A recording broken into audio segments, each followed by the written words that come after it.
Hello kids! Welcome back to our channel, where every story brings a new lesson.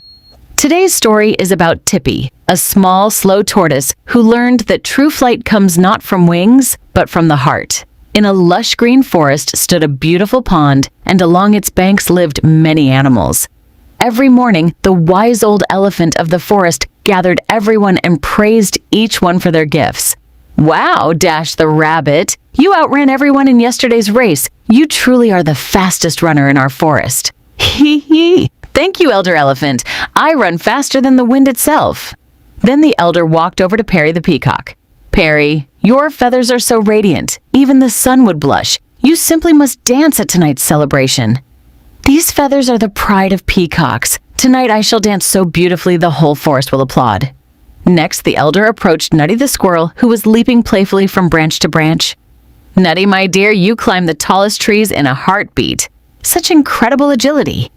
"Chit chit, thank you. Heights don't scare me one bit."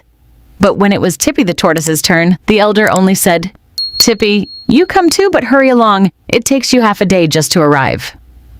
"Yes, Elder Elephant." Tippy's head drooped low. He slowly withdrew into his shell and sat alone by the edge of the pond. This happened every single day. Whenever there was a race, a game, or a chance to show off a talent, all the other animals showed theirs off, while Tippy could only watch. "Hey Tippy, you don't really have any special talent, do you? You can't run fast, can't fly high, can't dance gracefully. You just crawl around slowly." "Yeah, and you just hide in that shell of yours. You've never shown us anything." Tears welled up in Tippy's eyes, but he didn't let anyone see. He tucked himself deeper into his shell. "I wish I had wings too. I wish I could soar through the sky. Maybe then everyone would admire me too." That night, Tippy couldn't sleep. Before dawn broke the next morning, he quietly slipped away from the pond and walked toward the hills on the far side of the forest, a place the other animals never went. Music. Making his way through the rocky hillside, Tippy spotted something strange. Tucked beneath a pile of dry leaves and twigs, something shimmered. Moving closer, he found a pair of large eagle feathers, likely shed during some fierce battle between birds of prey. "These are real eagle feathers. If I tie them onto my shell, maybe I can fly too. Or at least look like I can."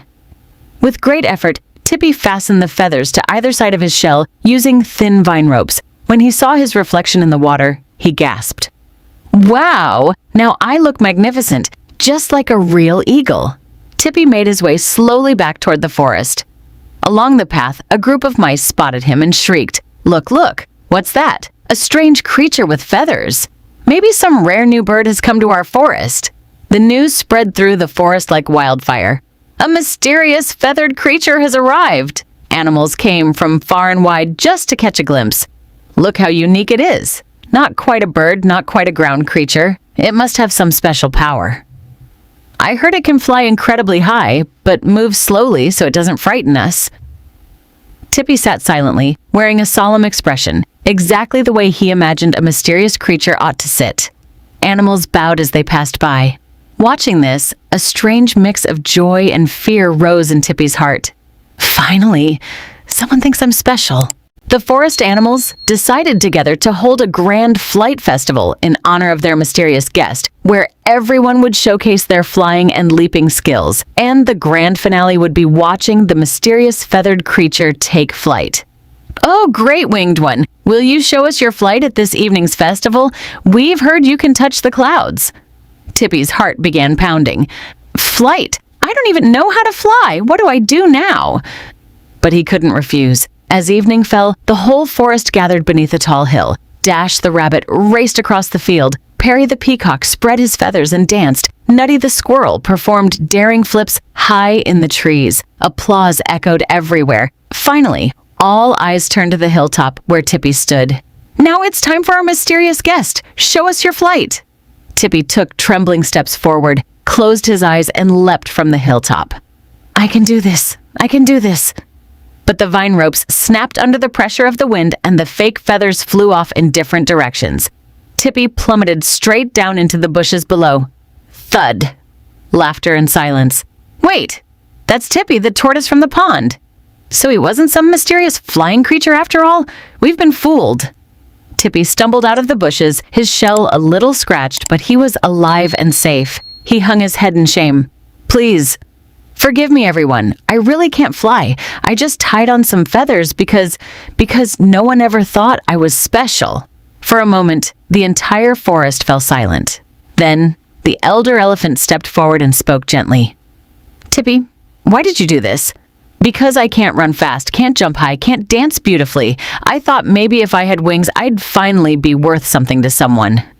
The elder smiled and sat down quietly beside Tippy. Tippy, do you remember yesterday when the little bear cub started drowning in the pond? Who was the first one to rescue him? You, because you swim just as comfortably as you walk on land. And your strong shell, it protects you and the smaller creatures around you from danger. You may not be fast, but you're dependable. You move slowly because you think carefully before every step.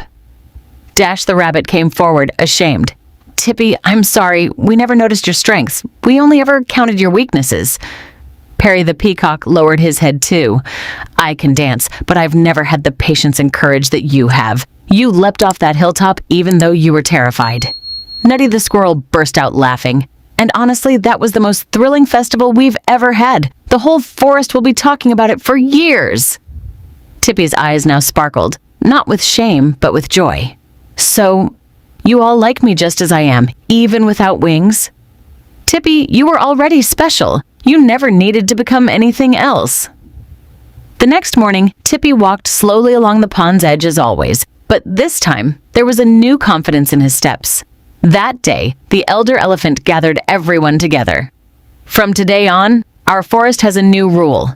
Every animal has its own gift, and every gift matters equally. Dash's speed, Perry's beauty, Nutty's agility, and Tippy's patience, courage, and dependability, all equally precious.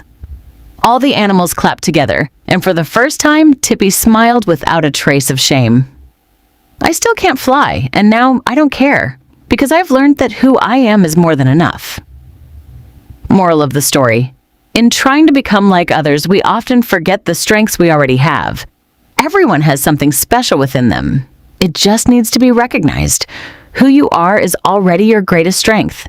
If you enjoyed this story, don't forget to like, share it with your friends, and subscribe to the channel. See you next time.